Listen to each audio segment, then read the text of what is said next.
Thank you so much, Pete. And once again, it's up to us. The government's not going to give us our freedoms unless we demand Put them. a smile on that damn face. Focus. And there's a jury nullification information post over here. Think about that, because if they're going to pass laws that are inhumane and unconstitutional, we need to make it impossible for them to convict people under those laws.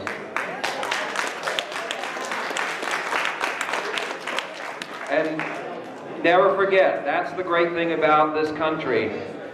We gave the power, took the power from the king and the church and gave it to the people. We are the people. We are not subjects of state. The state should be subjects to us. They are our public servants.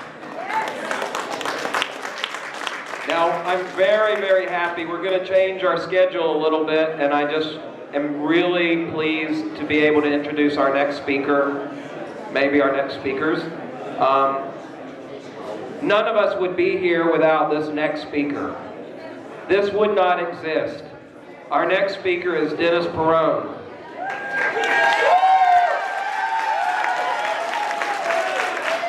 Dennis Perrone is the founder of our feast.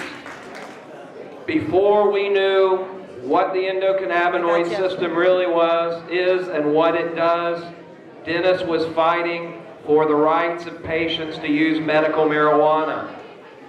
We didn't know the science back then, but we knew the truth of it. We knew that it helps with appetite, suppressing nausea, enhancing health overall, relieving pain. Dennis sold marijuana for people who enjoy using it. He took a bullet from the SFPD. And he didn't stop after that, because shortly after that is when the AIDS crisis hit. And when Dennis's friends and loved ones were all dying of AIDS, he saw that marijuana helped them. And he said, "Screw you," to the opponent. And he did it smart. He did it intelligently.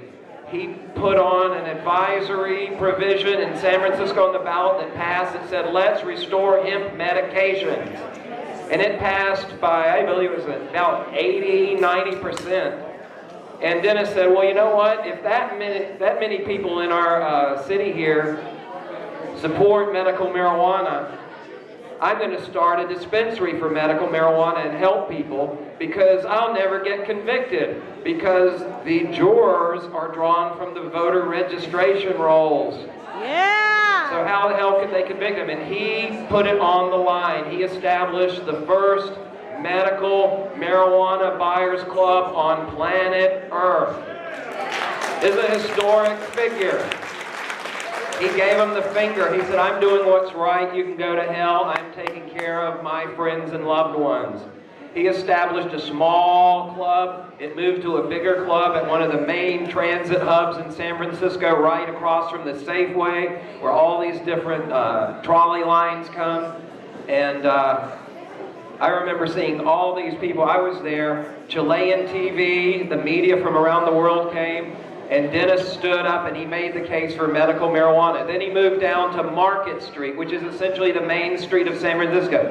5-story medical marijuana dispensary. He fought the state agents. He's fought the federal agents. He's fought the local agents. And with him has been his right-hand man, John Entwistle. Now they are married.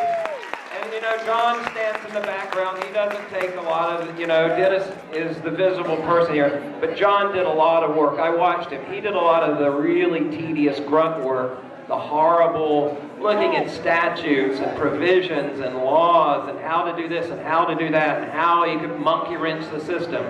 So I just want to introduce perhaps the most important figure in medical marijuana in the world, Dennis Perrone, and his right-hand man, John Entwistle.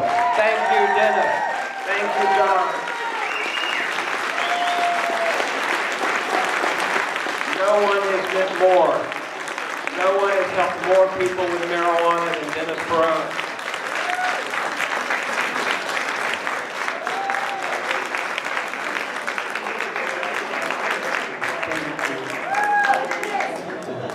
been a long journey for me. 40 years, a journey to get here, and it's been hard for me. Recently, I had a stroke. You heard about that.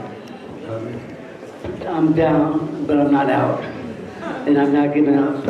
And Prop 215 was the beginning of the end. When we humble our enemies, they are still here. We humble them in Prop 215. And Prop 215 is what you make it. If you think we legalized marijuana, what we did, it always has been medicine. It's been medicine for 10,000 years. I didn't make it up. I popularized it, but I did not make it up. It's been medicine. It's a medicine that saved my life. Not in a physical sense, in a mental sense. It gave me a reason to live. I knew from a young age life was not going to be easy for me. I'm gay, I'm Italian. It's not going to be easy. I was white trash. I found that my neighbors were white trash. I just knew life was not going to be easy for me. So I knew I have to rise to the occasion. That I was going to have to fight for everything I wanted. Fight for being a gay person. I was born this way. Fight for smoking marijuana. It saved my life. It gave me a reason to live. And I said in my life, well, I may not find so much love, but I have marijuana. Marijuana gave me a reason to live. It eased my pain of living. And I know everyone has their own marijuana story, and marijuana means something special to all of you. It means something special to our movement, and it's worth fighting for. What we did in 1996, we changed the game. We said, we're not going to be on the defensive anymore. We're going to fight for our rights, and we're going to win. And now, 30 states and counting. And I know the end is near, that marijuana is going to be rescheduled, and someday we're going to walk in freedom. Our planet is going to be liberated. So I know that's going to happen. I don't know if I'm going to be there with you. I don't know if it's going to happen in my lifetime. I'd like to see it happen in my lifetime. I don't know if it will, but I know it will. We've changed the game. It will happen. And I'm glad to say, I'm the one that brought it to you. I'm proud of that. I'm proud of my position in history. The history will say, yes, he was in Vietnam. He was a war hero. I was a war hero because I refused to kill Vietnamese. They tried to give me a gun. I'm 19 years old. I said, I can't shoot this gun. I'm a bad shot. They take the gun. I said, I can't. What do you want me to shoot you?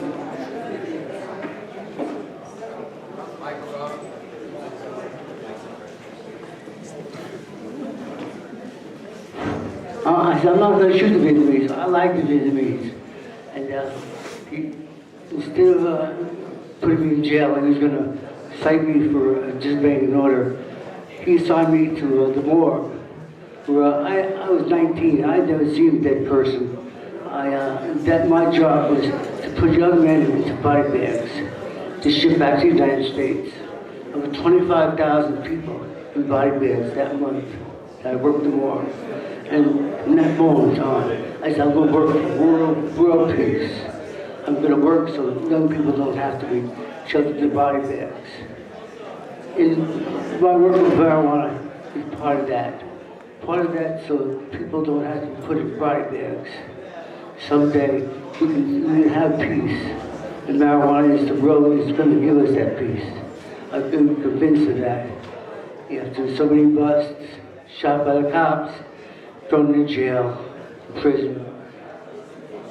It's given me strength. All the things that happened in my life have given me strength to carry on this movement. And I've done it for people like you who inspired me. B. Smith, I dedicate the initiative to people like him. People have suffered a lot from this terrible war on marijuana. Most people plant on the planet. You know, it's been an honor to be your servant. And behind every man, they say is a man. Well, behind me has been my lifelong law companion, John Entwistle, who I recently married.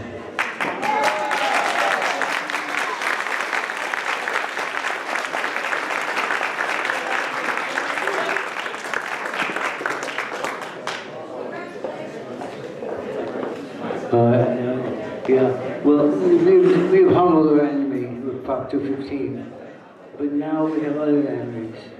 The enemy is within our movement. There are people that say they're with us, say they want to support us, but they really don't. They're going to regulate us to death. There are people that want to regulate our lives. People that, board of supervisors up in Shasta County, that ordinance, that's bull. Don't worry about that. That's bull. That ain't gonna happen.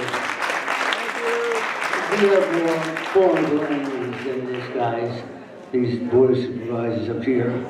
Our enemies are really well positioned and have a lot of money. And we know American money talks. And that's my segue, introducing John. He's going to talk about the enemies within. We could have not done Prop 215 without George Soros. He gave us a lot of money. It was not possible to do without him. He helped us at a critical time in the issue. He's just an abstract figure that has a lot of money. His money talks. And right now, he's planning on something that is against us, or ostensibly for us. But our enemy was within. But it's my honor to introduce John, who's been with me 25 years in this battle. He's been busted with me quite a few times. I don't know if the record, 20-something times busted for marijuana, shot, jailed, etc., etc. John has been there with me also, bailing me out, or actually joining cells. And we got busted in Utah. That's one place you don't want to get busted. The pound of pot. But we beat them, we beat the rap, and but he's going to talk to you about our enemies within. And it's my honor to introduce John, my love of my life. John Entwistle.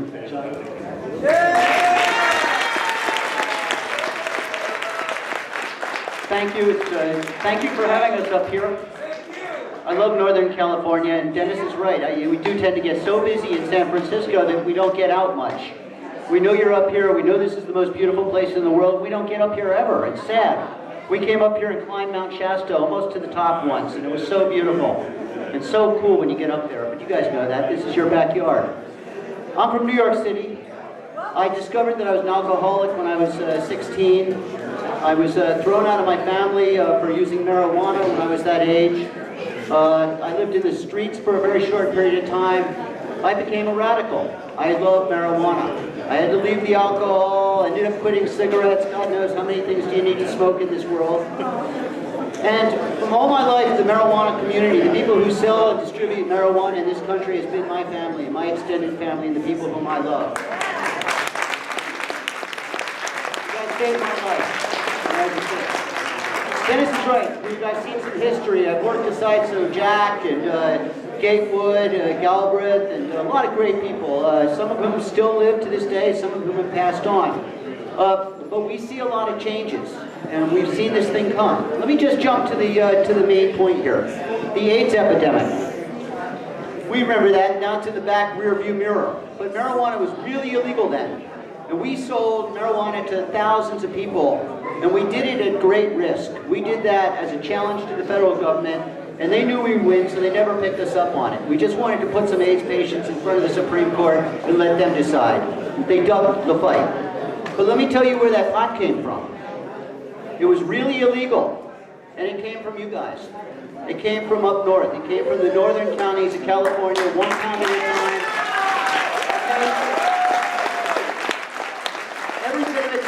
on there, every bit of it at risk. And it was all great. It was wonderful. It saved and helped a lot of people live and survive to this day. And we don't know who the names were because that's how it was back then. We didn't ask. We did not want to know who you were. We wouldn't know. If you got busted, we didn't know. You guys remember those days? Yeah. It's nice to see also a whole new generation coming into this movement that's so young they don't remember those days.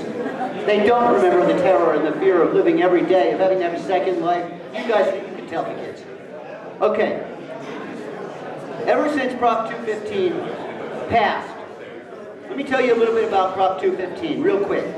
Beginner's lesson. It was designed to get us out of trouble. It was designed to be a safety net. It was designed to protect people who grow marijuana and have marijuana and use marijuana.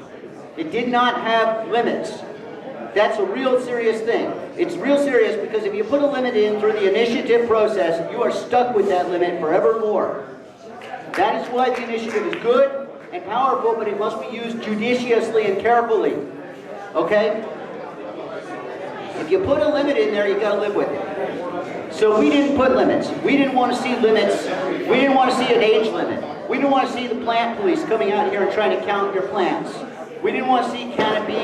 You can name all the limits and think of them out yourself. We didn't want to see people telling you you can't grow it or smoke it where someone else can see you. To hell with that. We'll go right back to the fight and keep fighting if that's the way it's going to be. If you don't like us, just admit it. You don't like us. Okay? Just admit it. Admit it. Now let me talk a little bit more, because ever since Prop 215 passed, we have had to fight people that want to put limits on us. They want to put limits to keep the price high, to keep the number of users low, to keep our lives difficult, and keep the whole thing stigmatized. They tell us they're protecting God knows who. We're a nation that 1/3 of our kids is on hard drugs right now because their doctors gave it to them. A percentage of those kids are going to die and be crippled from those hard drugs, okay? I don't see anybody talking about protecting the kids from drugs. Okay? So let's just cut that nonsense right out. And a lot of these people that do that talking, I wouldn't want to be their kid, okay? A lot of these people beat their kids, okay? So let's get real, you know? Now, let's talk about these limits a little bit more. They've always tried to put limits. They've kept trying to put limits. If they wanted to legalize marijuana, which is what they always say, I would be for them. Hell, if it was legal like booze, legal like cigarettes, I'd be for it. No problem. But that's not what we're talking about here, okay? That's why the rhetoric and the words are so very important. When we say medical, we mean all ages. We mean anyone that can get a doctor's note can use it. We mean everyone. There's no limits to how much you can have, you can grow. We want to see the price go to the floor. We want to see the number of users go to the sky.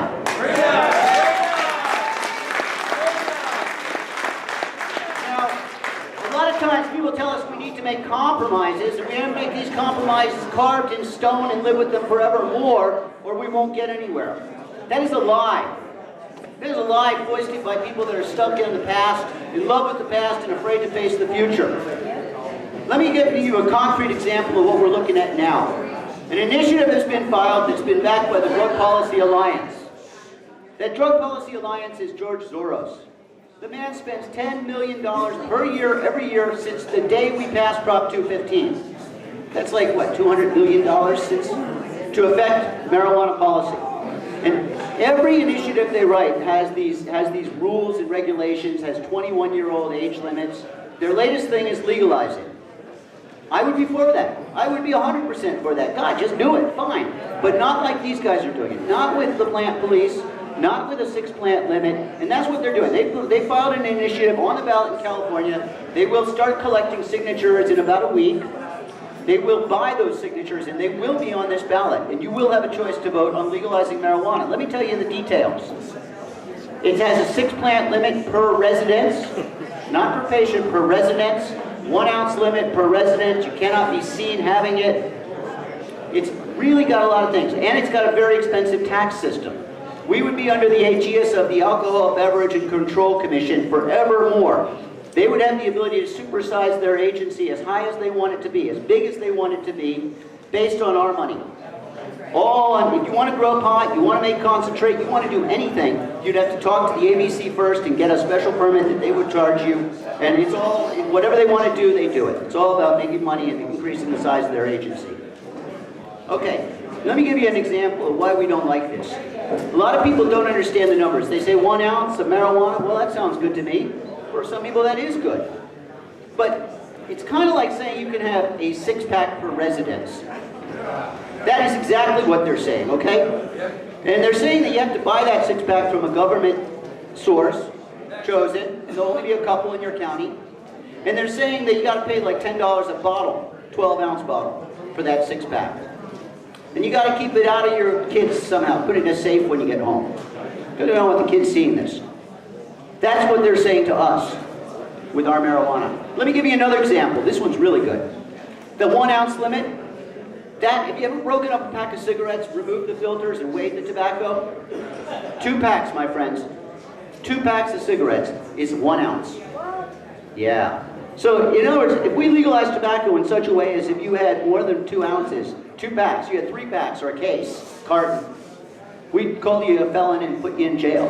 What's that initiative called, John? They call it the Control, Tax, and Regulate Marijuana Act. It's, and before we get into the details of initiatives, because that's a passionate topic with folks, okay? Being an old friend of Jack Barrera's, I can tell you that, okay? But there's a time to do an initiative, and there's a time to stick with what you got. And I suggest very strongly, until we get something much better than what we got, we should stick with what we have. I'm going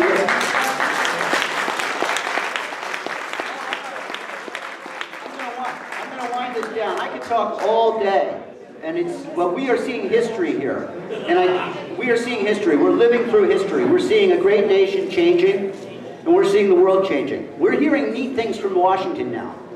We follow this closely. Have you ever heard Dianne Feinstein says she thinks medical marijuana is good? No. Well, we did the other day. She's changed. She fucking changed. Apparently the legalizing guys in Colorado and Washington, bless their nasty little souls, got her so upset that now she's decided that medical is okay, but legal is wrong. So at least we got DIFI. Now we got Obama is now talking. He's come out and he said he's just like us. He smoked pot when he was us too. He was one of us. Now, you know, it's hard to trust a guy that's droning children on the other side of the world, so. Yeah. But the fact is, the government is showing signs that they may be willing to reschedule. And I suggest to you that that's a great thing. It'll lead to a better future. And a better world for us and our kids. We got to move on. There's other things we got to do. I suggest to you, you have one of the most beautiful counties in the world here. That an extensive tourism system of restaurants and bike paths and other stuff would be a wonderful thing for you guys. Music, the whole world would love to be here. And you know, but that's another story. Thanks for having us. Thank you very much.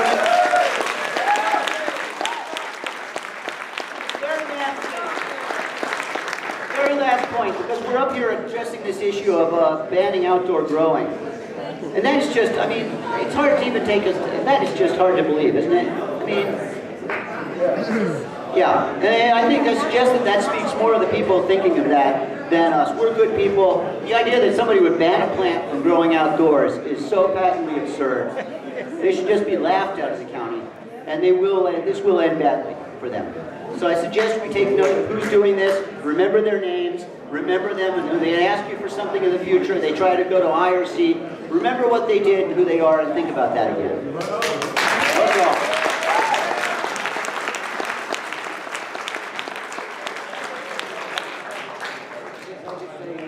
It's been an honor being your leader. For the years I've been here. It's been an honor.